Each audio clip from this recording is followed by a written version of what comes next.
العالمين حمدا كثيرا طيبا مباركا فيه. يا ربنا لك الحمد كما ينبغي لجلال وجهك وعظيم سلطانك.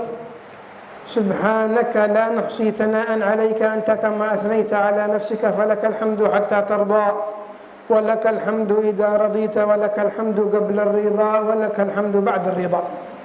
ونصلي ونسلم على سيدنا محمد المصطفى إمام أهل الوفاء وعلى آله ومن سار على نهجه واقتفى.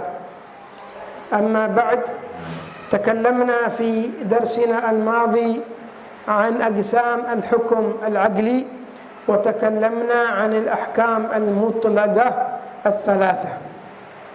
Segala puji bagi Allah Subhanahu wa taala telah melimpahkan anugerah kepada kita sekalian. Salawat serta salam semoga selalu tercurah kepada baginda Nabi Muhammad SAW, keluarga dan sahabat beliau.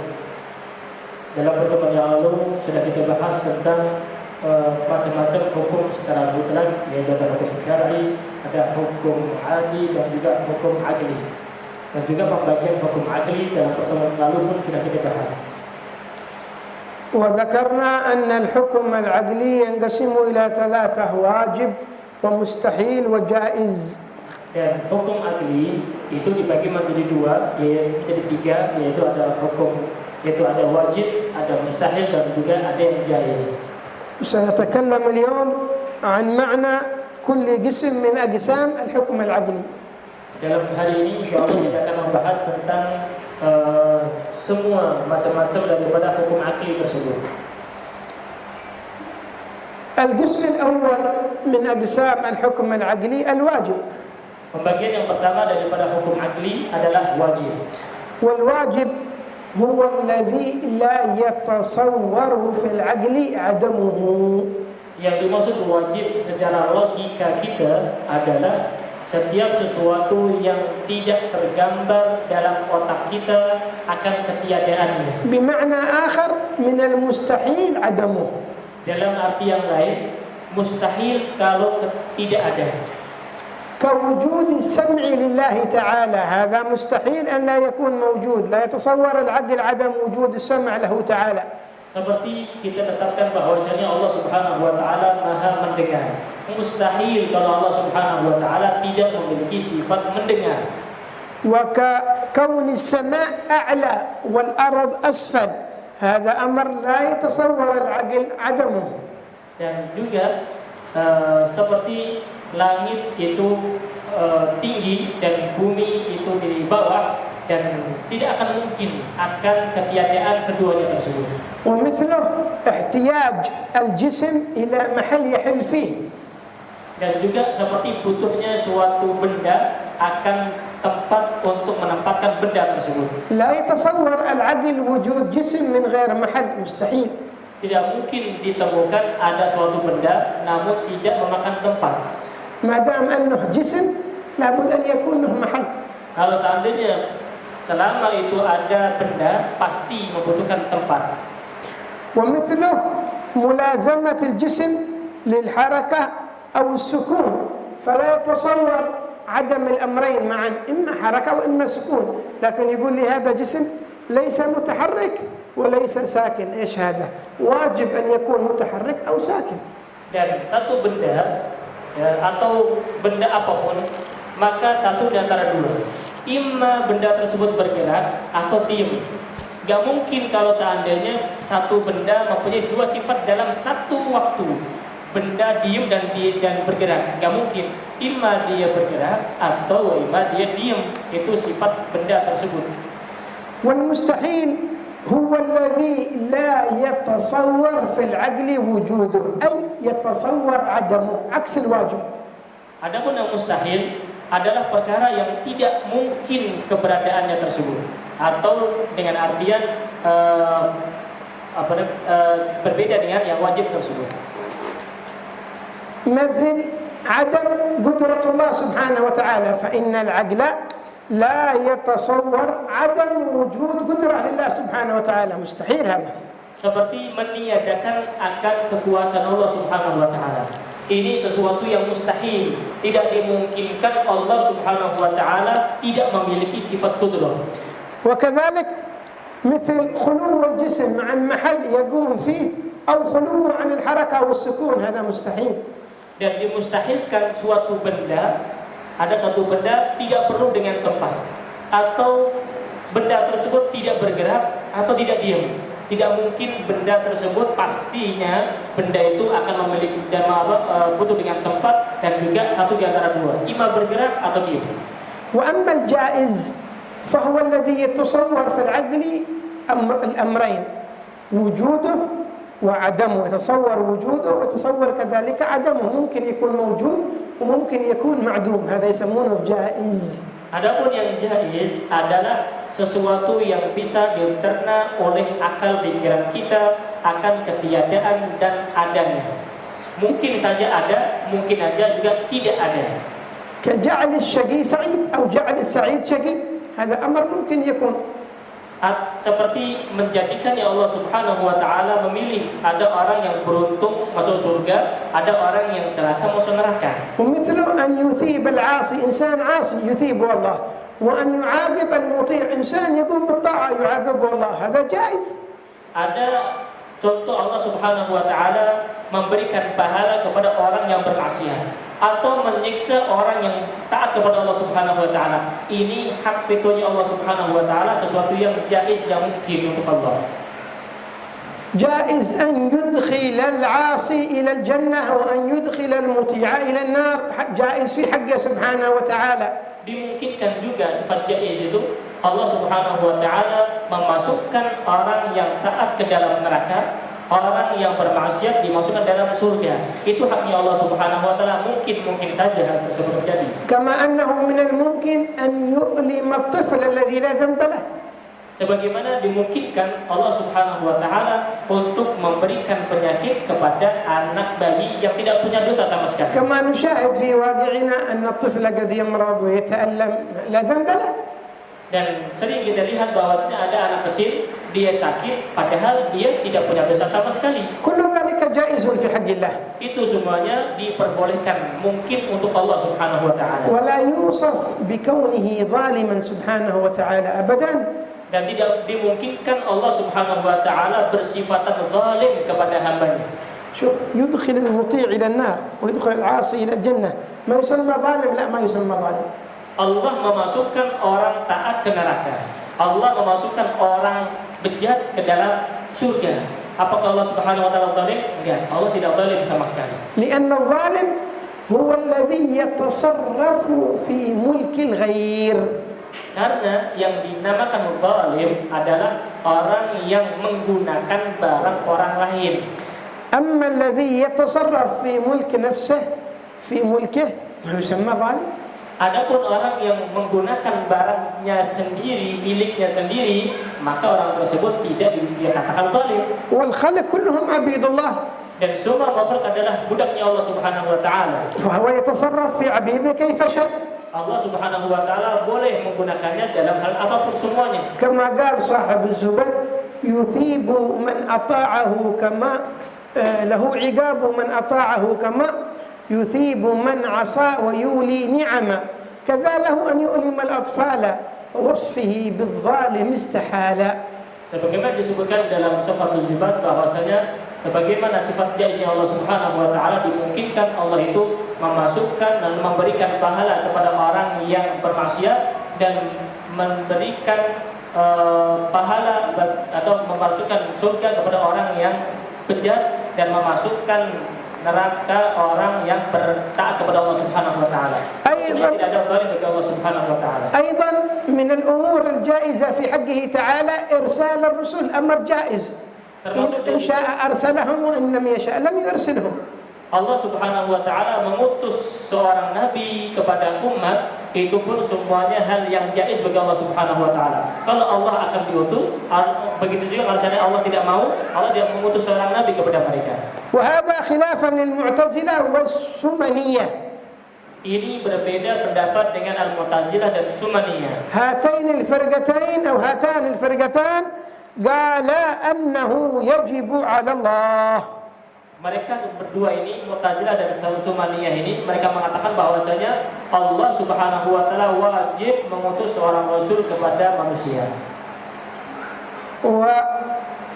ومعتقد أهل السنة والجماعة أنه لا يجب على الله فعل شيء. Adapun pendapat Ahlus Sunnah wal Jamaah bahwasanya tidak ada sesuatu yang wajib untuk Allah Subhanahu wa taala. من الذي سيوجب عليه؟ Siapa yang akan mewajibkan kepada Allah? وهو الإله. Sedangkan Allah adalah Tuhan, خالق الكل. pencipta segala sesuatu. والكل عبيده. Dan semuanya adalah makhluknya Allah. من الذي سيوجب عليه؟ Siapa yang akan mewajibkan kepada Allah? قال صاحب الزبد: فرض على الناس إمام ينصب وما على الإله شيء يجب. Di dalam sifat Zubat disebutkan bahwasanya wajib bagi seorang manusia untuk memilih seorang pemimpin, namun tidak ada satupun perkara atau makhluk yang mewajibkan kepada Allah Subhanahu wa taala. لكن المعتزلة قالوا أنه يجب على الله إرسال الرسل. Mereka Mu'tazilah mengatakan Allah wajib mengutus seorang rasul. وهي عقيدة فاسدة. Ini adalah akidah kepercayaan yang tidak benar. لأن المعتزلة يقولون بوجوب الصلاح والأصلح، بمعنى يجب على الله أن يراعي الأصلح في حق العباد. إيش اللي هو أصلح لهم؟ يجب أن يراعي ذلك. Karena pendapat Al-Mu'tazilah adalah mewajibkan bagi Allah Subhanahu wa taala untuk adanya melihat yang baik dan yang lebih baik. Kalau seandainya di situ ada yang lebih baik untuk hambanya, maka Allah akan wajib melakukannya. Ini menurut Pak Muhammad Al-Mu'tazilah. وهذا كلام باطل لا يجوز. Ini perkataan yang batil, yang tidak benar. لماذا كلام باطل؟ Kenapa dikatakan batil? لأن الوجوب معناه أنه من تركه يتضرر، أن تاركه يحصل له ضرر. Karena yang dikatakan wajib berarti kalau seandainya dia meninggalkan perkara tersebut, berarti dia mendapatkan bahaya atau imbas daripada hal yang ditinggalkan itu.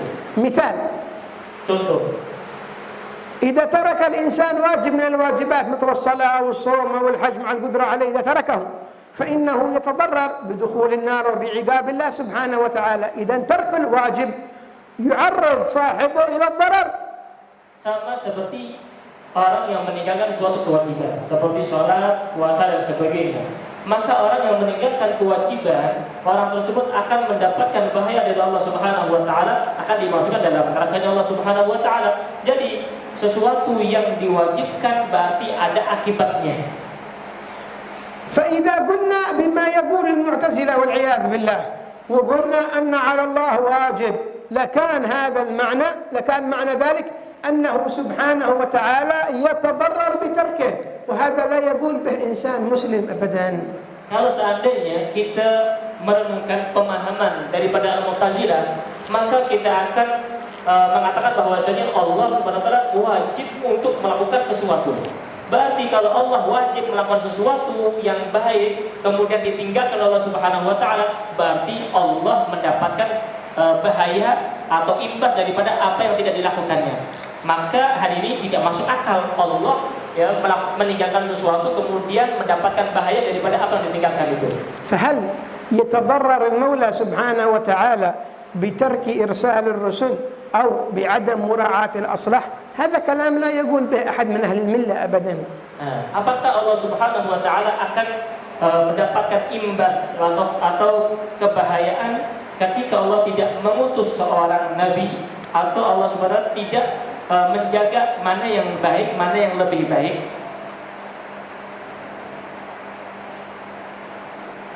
الإمام الغزالي عليه رحمة الله ضرب لنا مثالا يبين بطلان عقيدة المعتزلة.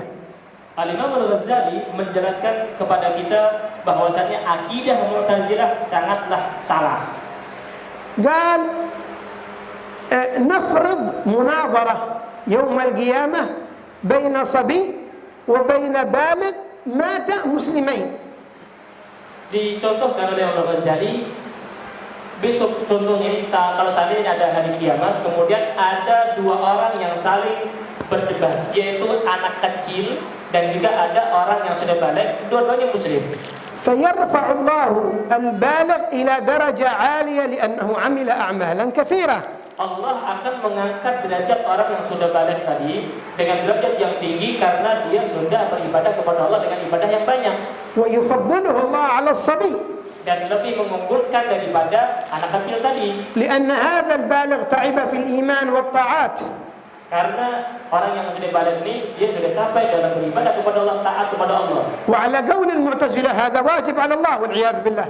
Kalau menurut kaum Mu'tazilah, Allah wajib untuk memperlakukan seorang yang balik ini seperti itu. فيقول الصبي يا رب لما فضلته علي؟ Maka seorang anak kecil ini akan bilang kepada Allah Subhanahu wa taala, "Ya Rabb, kenapa engkau mengunggulkan dia daripada saya?" فيقول الله لأنه بلغ واجتهد في العبادات أكثر منك. Allah mengatakan karena dia lebih banyak beribadah dan lebih giat di dalam ibadah daripada engkau. فيقول الصبي هذا كله على عقيدة المعتزلة. Ya, ini semuanya ini masalah berakidah dalam Mu'tazilah. من أجل أن يبين لهم خطأهم. Kita akan menjelaskan salahnya Mu'tazilah di mana. قال فيقول الصبي يا رب أليس أنت الذي أمتني صغيرا؟ Maka bayi tersebut akan mengatakan, "Ya Rabb, bukankah engkau yang mematikan saya dalam keadaan kecil?" فكان يجب عليك يا الله أن تميتني بعد البلوغ وتتركني حتى أبلغ فأجتهد مثله. Maka seharusnya engkau ya Allah harusnya mematikan saya setelah saya balik, saya beribadah, saya taat kepada engkau, kemudian engkau mematikan saya sehingga saya mempunyai derajat yang sama dengan dia. فقد عدلت عن العدل في التفضل عليه بطول العمر دوني فلما فضلته أنت يا رب تفضلت عليه وأعطيته عمر طويل لكن أنا ما تعطيني هذا العمر لماذا يا رب تفضلوا علي؟ Kemudian bayi tersebut akan mengatakan kepada Allah Subhanahu wa taala, "Kenapa engkau lebih memuliakan dia, meninggikan derajatnya, ya, dengan umur yang panjang dia beribadah kepadamu, sedangkan engkau mematikan saya dalam keadaan kecil, kemudian engkau lebih memuliakan dia daripada saya. Kenapa engkau saya kasih umur panjang juga?" فيقول الله سبحانه وتعالى لأني علمت أنك إذا بلغت ستشرك بي فعملت معك الأصلح وهو أن تموت وأنت صغير. Maka Allah Subhanahu wa taala akan mengatakan kepada seorang bayi ini, karena saya mengetahui kalau seandainya engkau hidup sampai dewasa, engkau akan musyrik, mati dalam keadaan kafir, engkau akan masuk neraka. Sehingga Allah Subhanahu wa taala akan menjaga yang lebih baik buat engkau. قال الإمام الغزالي هذا عذر المعتزلي. هذا يقول لماذا هذا كلام المعتزلي. Ini semuanya ini perdebatan ini Imam Ghazali mencontohkan dengan akidah Mu'tazilah tadi. إذن الله قال للصبي في هذه المناظرة المفترضة أنا علمت أنك إذا كبرت ستقع في المعاصي في الشرك فأمتك صغير فعملت معك الأصلح لك أن تموت وأنت صغير. Sehingga dalam perdebatan ini seakan-akan Allah Subhanahu wa taala mencari yang lebih aslah, yang lebih baik untuk bayi tersebut. Kalau saya engkau tumbuh dewasa, kau akan musyrik, kau mati dalam keadaan kafir, sehingga kau akan masuk dalam neraka. Kalau seandainya engkau tidak mati dalam keadaan kecil. قال هنالك ينادي الكفار من طبقات الأضواء من جهنم يقولون يا رب ونحن لماذا لم تمتنا صغارا جعلتنا نكبر ونقع في الكفر نحن رضينا بمنزلة أقل من منزلة هذا الصبي كان المفروض خلينا نموت ونحن صغار. Maka akan mengatakan orang-orang kafir yang ada di dalam neraka bilang kepada Allah, "Ya Rabb, kenapa engkau tidak mematikan saya dalam keadaan kecil agar saya mati masuk dalam surga meskipun derajat saya lebih rendah daripada anak kecil tersebut, daripada engkau mematikan saya dalam keadaan kafir sehingga saya masuk dalam neraka." إذن يتبين بهذا بطلان عقيدة المعتزلة. Sehingga dengan perkataan ini semuanya menjelaskan tentang batalnya, tidak benarnya akidah Mu'tazilah. وأنه لا يجب على الله شيء. Dan sesungguhnya tidak ada satupun yang mewajibkan untuk Allah Subhanahu wa taala. ولهذا فإن إثابته لنا عندما يعطينا الثواب ليس لأننا عملنا هذا ما يساوي شيء، لكن ذلك بمحض الفضل منه سبحانه وتعالى لا وجوبا عليه. Ketika kita taat kepada Allah, kemudian kita mendapatkan pahala dari Allah Subhanahu wa taala, ini semuanya menunjukkan tentang kemurahan Allah Subhanahu wa taala kepada kita, bukan kewajiban bagi Allah untuk memberikan pahala kepada kita. ومثله العذاب لأهل العذاب فإنه بمحض العدل Begitu juga Allah Subhanahu wa taala menyiksa bagi orang-orang yang disiksa oleh Allah itu karena kemurnian, keadilan dari Allah Subhanahu wa taala. ولهذا قال صاحب الجوهرة جوهرة التوحيد فإن يثبنا فبمحض الفضل وإن يعذب فبمحض العدل وقولهم إن الصلاح واجب أو واجب عليه زور ما عليه واجب ألم يروا إلامه الأطفال وشبهها فحاذر المحالا.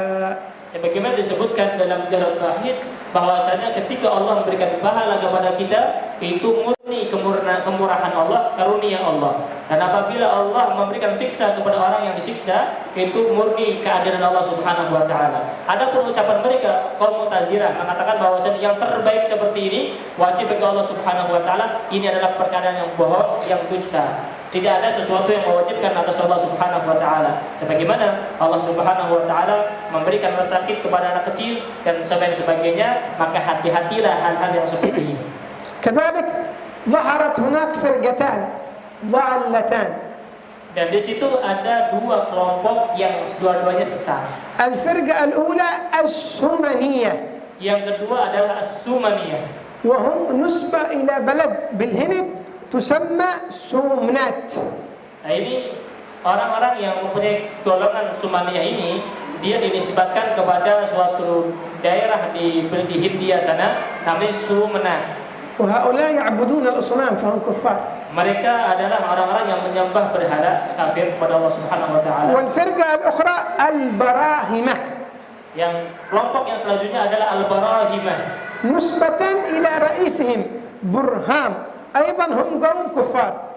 Yaitu disebut kepada pemimpin mereka yaitu Burham, dan begitu juga mereka ini kaum yang kufar. ماذا تقول هاتان الفرقتان؟ Apa yang dikatakan dua kelompok ini? يقولون أن إرسال الرسل عبث لعب لا يليق بالله.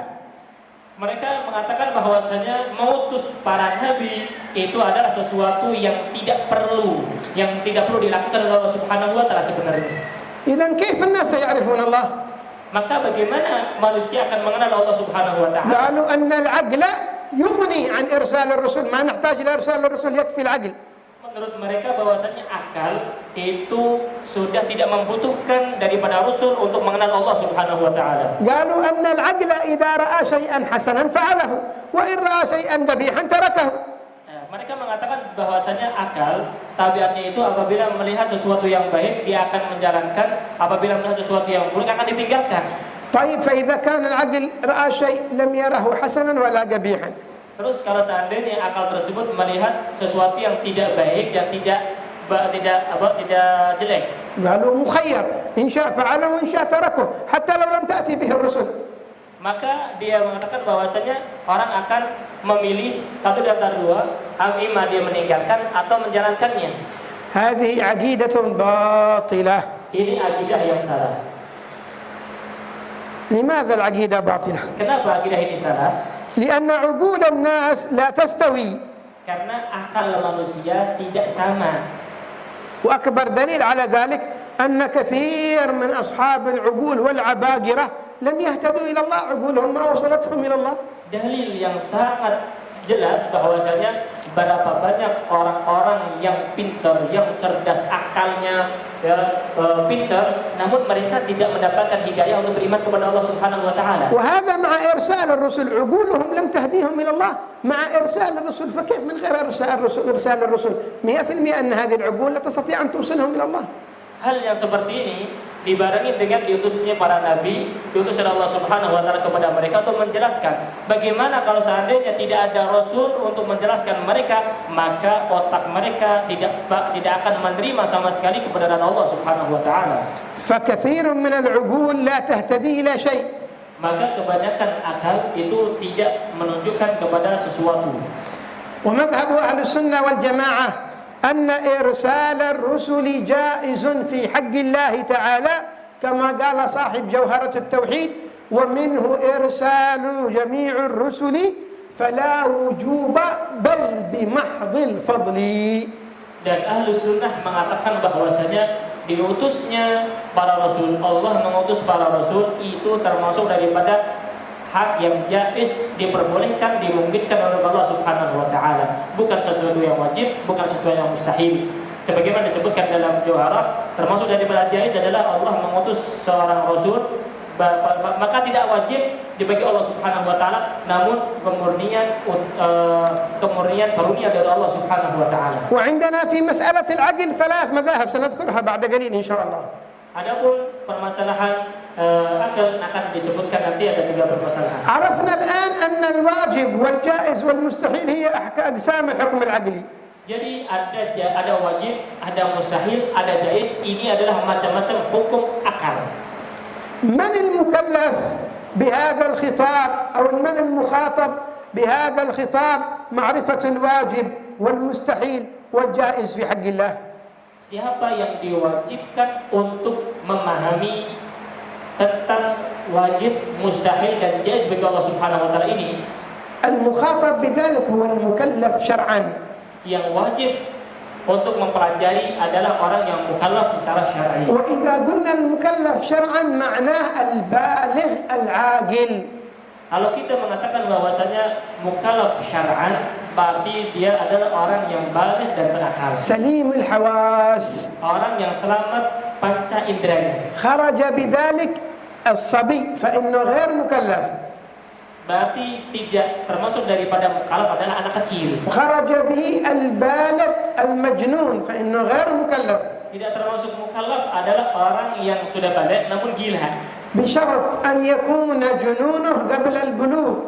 Dengan syarat kalau kegilaannya sebelum dia baligh. فإن بلغ عاقلا فهو مكلف ثم جن رفع عنه التكليف. Kalau seandainya dia ada seorang baligh dalam keadaan sehat, maka dia termasuk mukallaf. Namun setelah itu dia gila, maka hilanglah, diangkatlah kemukallafannya tersebut. خرج كذلك بقولنا سليم الحواس من ولد أعمى أصم. Nah, di situ termasuk daripada orang mukallaf adalah orang yang selamat panca inderanya, yang bisa digunakan untuk belajar dengan hal panca inderanya, kecuali hal tersebut adalah orang yang terlahir dalam keadaan dia bisu dan dia ada buta dan tuli. لا يسمع ولا يرى. Dia tidak mendengar, tidak melihat. كيف سنعلمه؟ Bagaimana kita akan mengajarkan kepada orang tersebut? كيف سنخبره عن الله؟ Bagaimana kita akan mengkabarkan kalau ada Allah? صعب Maka susah, بل مستحيل. mustahil bagi orang tersebut. فهذا غير مكلف Maka orang tersebut dikatakan tidak mukallaf ولا يجب عليه الإيمان dan tidak wajib baginya untuk ولا beriman. يخاطب بما يخاطب به المكلفين. Dan Allah Subhanahu wa taala tidak memerintahkan kepada sebagaimana Allah memerintahkan kepada orang-orang mukallaf. نعم. المكلف يجب عليه أن يعرف ما يجب في حق الله وحق الرسل وما يستحيل على الله وعلى الرسل وما يجوز في حق الله وما يجوز في حق الرسل، أي الواجب والجائز والمستحيل في حق الله في حق الرسل. Maka orang yang mukallaf yang disebutkan tadi syarat-syaratnya harus memahami dan mengerti tentang sifat wajib bagi Allah, sifat wajib bagi Rasul, sifat mustahil bagi Allah, sifat mustahil bagi Rasul, dan sifat jaiz bagi Allah dan jaiz bagi Rasul. Orang mukallaf wajib untuk memahami dan menghafalnya. هنا عندما ذكرنا المكلف قلنا المكلف شرعا إشارة إلى مذهب الأشاعرة الذين ندين الله على مذهبهم. Di sini ketika kita mengatakan bahwasanya mukallaf syar'an, ada pendapat yang menurut daripada mazhab al-Asy'ariyah bahwasanya mazhab ini adalah mazhab menuju kepada mazhab al-Asy'ariyah yang mengatakan yang diwajibkan adalah mukallaf secara syar'an. ومذهبنا في العقيدة مذهب الأشاعرة. Dan mazhab kita di dalam akidah adalah mazhab al-Asy'ariyah. ونحن إن شاء الله على منهج أهل السنة والجماعة شافعيين في المذهب أشاعرة في العقيدة.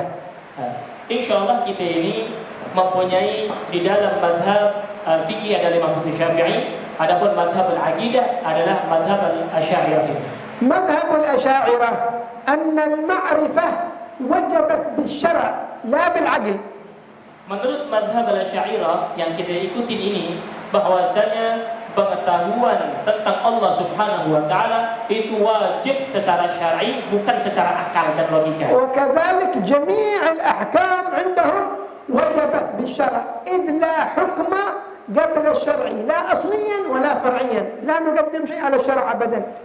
Dan begitu juga kita wajib mengetahui hukum-hukum yang lainnya. Ini kewajiban itu secara syar'i, bukan secara akli, sehingga tidak ada hukum sebelum hukum syar'i tersebut, baik itu yang sunnah ataupun yang wajib. Al-khulasa fil ma'rifah توجد 3 مذاهب.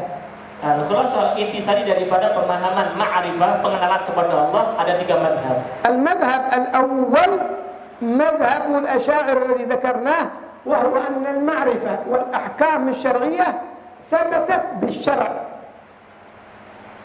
Pendapat yang pertama, madhab yang pertama adalah madhab al-Asy'ariyah, bahwasanya mengetahui Allah Subhanahu wa taala dan hukum-hukum syariat yang lainnya itu ditetapkan syariat. لكن بشرط وجود العقل. Tapi dengan syarat harus ada akal. أما إذا فقد العقل فالشريعة لا تخاطب المجنون. Kalau seandainya tidak punya akal, maka tidak diwajibkan untuk mengetahuinya. ولهذا قلنا أن البالغ العاقل هو أن المكلف هو البالغ العاقل سليم الحواس. Maka kita katakan bahwasanya yang dikatakan mukallaf adalah orang yang sudah balik, yang berakal dan juga panca indernya selamat. وأيضا هناك شرط رابع وهو بلوغ الدعوة، أن تبلغ الدعوة، سيأتي الكلام عنه مفصلا بعدين. Adapun ada syarat satu lagi dan bagi orang mukallaf, yaitu bulughud dakwah, sampainya dakwah. Insyaallah akan kita bahas juga. المهم أن نفهم أن مذهب الأشاعرة يقولون أن المعرفة والأحكام الشرعية ثبتت بالشرع ومش بالعقل، لكن بشرط وجود العقل. Jadi intinya bahwasanya dalam mazhab Asy'ariyah ini, mazhab kita mengatakan bahwasanya mengetahui Allah Subhanahu wa taala dan hukum-hukum syariat itu ditetapkan oleh syariat, oleh syara', bukan dengan akal. Namun syariat itu juga ada syaratnya, harus memiliki akal. Kalau orang gila maka tidak diwajibkan untuk mengetahuinya. المذهب الثاني مذهب المعتزلة. Yang mazhab kedua adalah mazhab Mu'tazilah. عندنا 3 مذاهب، الأشاعرة والمعتزلة والماتريدية. Ya, kita punya 3 mazhab. Yang pertama adalah Asy'ariyah, kemudian Mu'tazilah, dan yang ketiga adalah Maturidiyah. في كلامنا الآن سنقدم الكلام عن المعتزلة، عن مذهب المعتزلة قبل مذهب الماتريدية من أجل يظهر لنا الفرق بين المذهبين. Kita berbicara terlebih dahulu tentang mazhabul Mu'tazilah sebelum berbicara masalah Maturidiyah, agar kita mengetahui di mana perbedaan antara keduanya. مذهب المعتزلة يقولون أن الأحكام كلها ثبتت بالعقل. Mazhab Mu'tazilah mengatakan bahwasanya semua hukum pengetahuan Allah kita wajib mengetahui disebabkan adanya akal kita. فجعلوا العقل هو المدرك للأحكام حتى لو لم يرد في الشرع. يقولون أن العقل هو الذي يدرك الأحكام، يعرف هذا يجوز هذا لا يجوز، هذا واجب هذا حرام بالعقل حتى لا ما ورد في الشرع. Sehingga mereka mengatakan bahwasanya akal inilah yang menjadikan seseorang mengetahui ini wajib, ini haram, ini boleh, ini dilarang. Sehingga kalau seandainya tidak ada syariat pun akal akan mengetahuinya. Ini pendapat mereka. فهل كفر المعتزلة بذلك؟ Apakah orang-orang Mu'tazilah kufur dengan pendapat tersebut? لا. Tidak. لماذا؟ Kenapa? لأنهم يقولون أن الشرع جاء مقويا ومؤكدا للعقل، فهم لا ينفون الشرع، يقولون الشرع موجود لكن الشرع إلا يأتي يؤيد العقل، فالمعرفة بالعقل ثم الشرع يؤيد العقل، فلأنهم لم ينفوا الشرع لم يكفروا، وإلا لو نفوا الشرع لكفروا. Jadi mereka ini tidak dikatakan kafir. Kenapa? Karena mereka tidak menafikan syariat. Namun syariat yang mereka katakan syariat itu mencocoki dengan akal mereka, sehingga mereka masih mengimani adanya syariat. Kalau seandainya mereka hanya mengandalkan otak saja, akal saja dan logika, kemudian tidak mengimani tentang syariat, maka dikufur dengan hal tersebut. فهم يبنون كلامهم على التحسين والتقبيح العقليين، يعني الحسن عندهم ما حسنه العقل والقبيح ما قبحه العقل، فما رآه العقل حسن فهو حسن وما رأى العقل قبيح فهو قبيح بغض النظر عن ما يراه الشرع. Sehingga mereka mengatakan bahwasanya untuk melihat baik dan buruknya itu mereka tidak melihat daripada kacamata syariat, namun mereka melihat daripada kacamata logika mereka. Yang dianggap baik untuk akal berarti baik menurut dia, yang dipandang buruk berarti buruk menurut dia, tidak memandang secara syariat apakah baik atau buruknya itu. فعندهم أن العقل إذا استحسن شيء بحيث يذم على تركه، إذا تركه سيذم، هذا واجب عندهم. Sehingga menurut mereka kalau seandainya akal mereka, logika mereka mengatakan bahwasanya kalau ini ditinggalkan maka tidak baik, maka diwajibkan atas mereka. وإذا استقبح العقل شيئا بحيث لو فعله سيذم فهو عندهم حرام.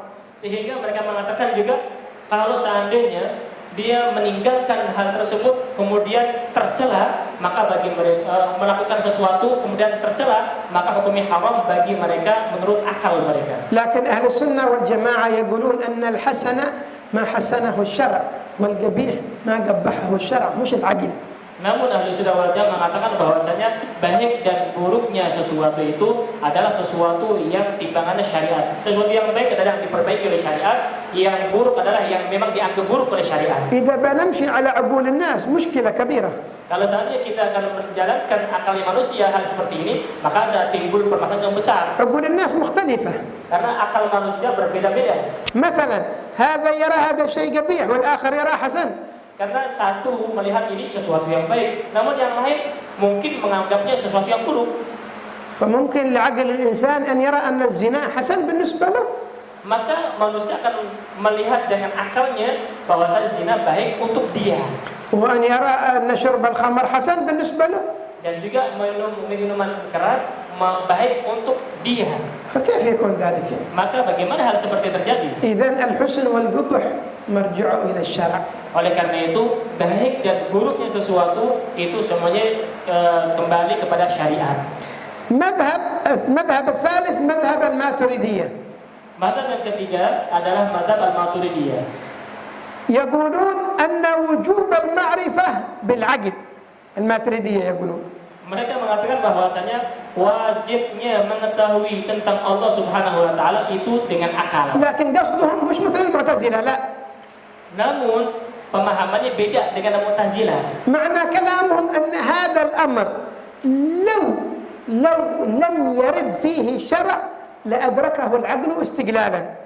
Nah, maksudnya begini, kalau seandainya dia belum tahu tentang syariat bahwasanya itu tidak diperbolehkan atau diperbolehkan, maka dengan akalnya akan menyerna mengetahui bahwasanya ini boleh, ini tidak. يعني أن هذا الأمر واضح جدا، مبني واضح جدا بناء على الحسن والقبح العقلي الذي قال عليه المعتزلة، عندهم واضح. يعني هذا الشيء إذا ما ورد فيه شيء من الشرع فإن العقل سيدركه هل هو حسن أو قبيح لو لم يرد فيه شيء من الشرع. Kalau seandainya ini pendapat Maturidiyah, kalau seandainya tidak, dia belum mendapatkan khobar tentang hukum syariat tersebut, namun dia melihat sesuatu yang baik dan yang buruk, maka akalnya akan mengetahui ini sesuatu yang baik, ini sesuatu yang buruk, meskipun apa yang dipikirkan itu cocok dengan syariat. إذن الخلاصة أن المذاهب في ذلك ثلاثة.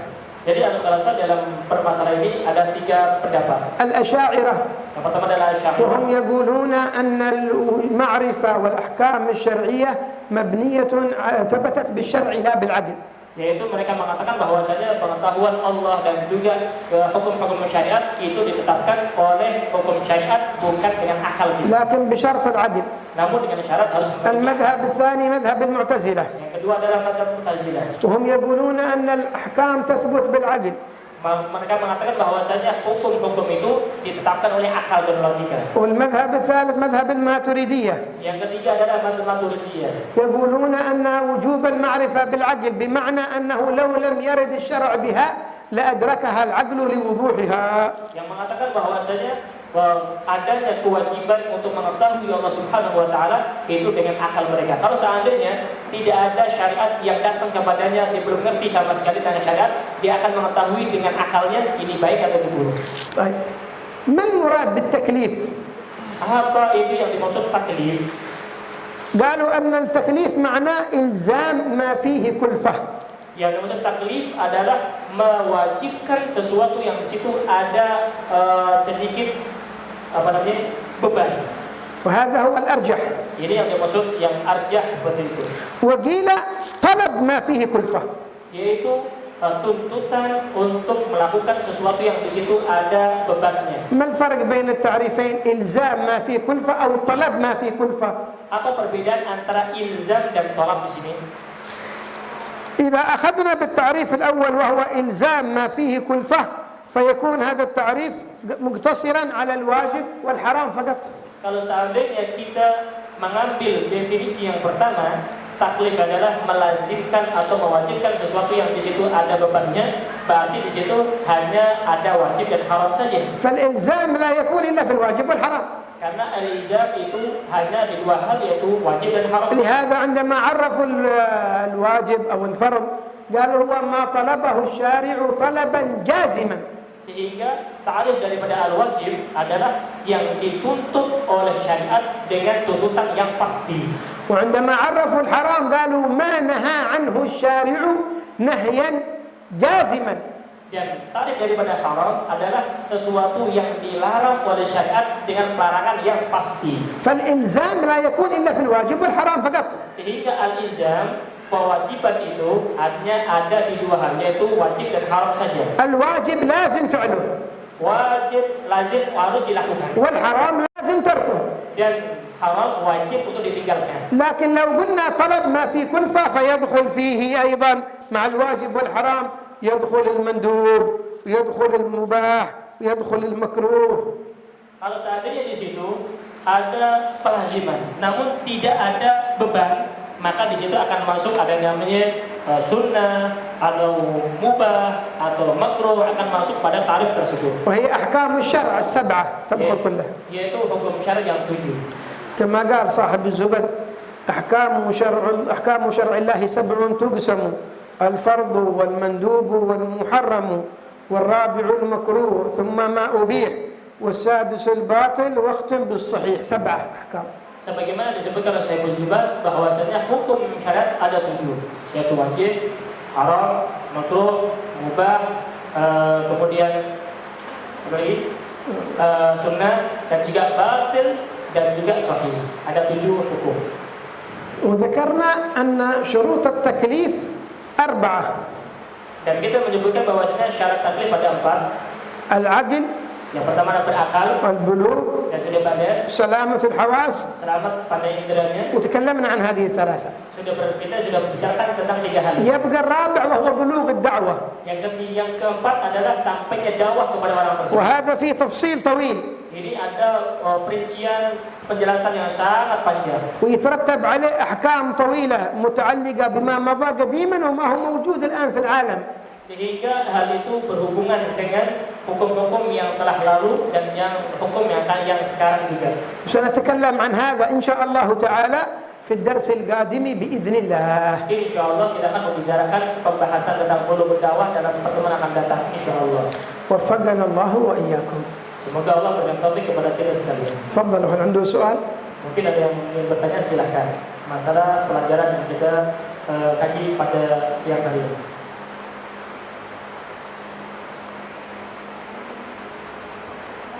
تفضل.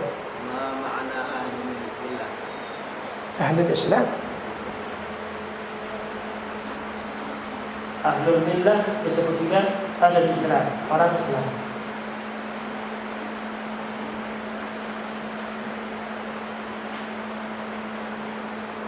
Perempuan ada pertanyaan? هات شيء عندكم آخر؟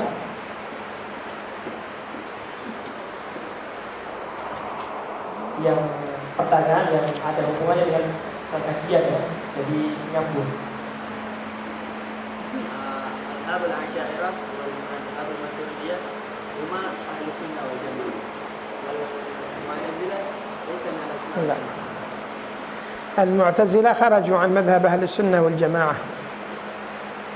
Jadi mazhab Mu'tazilah ada dari situ, ada 3 mazhab tadi disebutkan yang Ali, ada mazhab Maturidiyah, Asy'ariyah dan Mu'tazilah.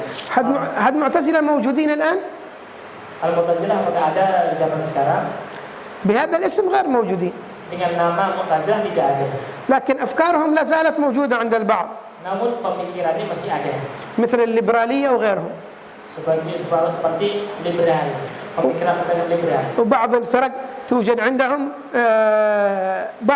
بعض اختيارات المعتزلة، لكن هم لا يسمون معتزلة، لكن عندهم بعض الأفكار موجودة الآن عند بعض الفرق الذين يظنون أنفسهم أنهم يستطيعون بعقولهم أن يفهموا كل شيء. Jadi atas nama Mu'tazilah di zaman sekarang tidak ada. Namun pemikiran-pemikirannya masih kadang digunakan beberapa golongan seperti orang-orang liberal dan sebagainya. العقل لا يهدي إلى كل شيء. Akal tidak bisa menunjukkan kepada sesuatu apapun. تستطيع بعقلك أن تعرف ماذا يوجد بداخل جسمك؟ Apakah kita bisa mengetahui dengan akal kita apa yang ada dalam diri kita, dalam badan kita? سيقول لك نعم، العقل اهتدى إلى أجهزة طبية تكشف كل ما هو داخل الإنسان. Maka iya, akal akan mengetahui apa yang ada dalam kita sebagaimana dalam ilmu kedokteran. هل العقل يهتدي إلى الروح؟ Apakah akal akan bisa menunjukkan keberadaan roh kita? فين موجود الروح؟ Di mana adanya roh tersebut? إيش شكلها؟ Bagaimana bentuknya? كم حجمها؟ Bagaimana bentuknya? فين حقهم العقول تورينا الروح؟ Bagaimana akal akan bisa mencerna di mana roh tersebut? هم عاجزين. Akal akan tidak mampu untuk. ويسألونك عن الروح قل الروح من أمر ربي وما أوتيتم من العلم إلا قليلا.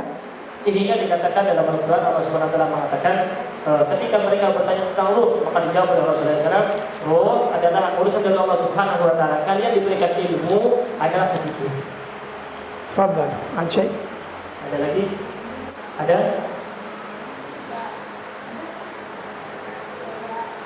Tidak ada. Baik. فاتح الله يجعلنا وإياكم من أهل الحق ويرينا طريق الحق ويرزقنا كمال التوحيد وحقيقة التوحيد والإخلاص الظاهر والباطن بسر الفاتحة إلى حضرة النبي محمد صلى الله عليه وسلم. الفاتحة. بسم الله الرحمن الرحيم.